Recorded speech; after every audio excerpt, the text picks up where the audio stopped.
Hi hello welcome back to second day of my Kanda Sashti விரதம். So இன்னைக்கு டே டூல நான் சூஸ் பண்ணியிருக்கிற கலர் பார்த்தீங்கன்னா பர்பிள்.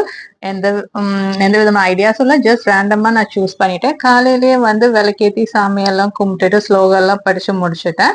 அதுக்கப்புறம் பார்த்தீங்கன்னா லஞ்சுக்கு வந்து நான் சேம் அதே டிராகன் ஃப்ரூட் தான் எடுத்தேன். அதோட ஒரு வாட்டர்மெலன் ஜூஸும் ஒரு ஃபுல் டம்ளர் குடிச்சிட்டேன். அது கொஞ்சம் எனக்கு வயிறு கொஞ்சம் ஃபில்லிங்காக இருக்கும், ஹெட்டேக் வராது அப்படிங்கிற ஒரே ரீசனுக்காக தான்.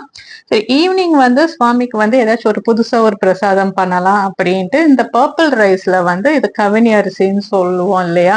ஸோ அதுல பாத்தீங்கன்னா அதுல நல்லா ஒரு ஊற போட்டிருந்தேன், நைட்டே ஊற போட்டிருந்தேன். அதுல கொஞ்சம் நாட்டு சக்கரை பிளஸ் வந்து கொஞ்சம் கீ, பசு நெய் எனக்கு யாரோ கொடுத்தாங்க. ஸோ அதனால அதை வச்சுட்டு நிறைய தேங்காய் பூ போட்டு ஜஸ்ட் நல்லா மிக்ஸ் பண்ணிட்டு ஒரு கப் எடுத்து சாமிக்கு அப்படியே சாமி ரூம்ல வச்சுட்டு பேலன்ஸ் இருக்கிறது வந்து வீட்டுல இருக்கிறவங்களுக்கு டிஸ்ட்ரிபியூட் பண்ணிட்டேன். அவ்வளவுதாங்க, இன்னைக்கு டே நல்லா போச்சு. நெக்ஸ்ட் டே பாக்குறேன். பாய்.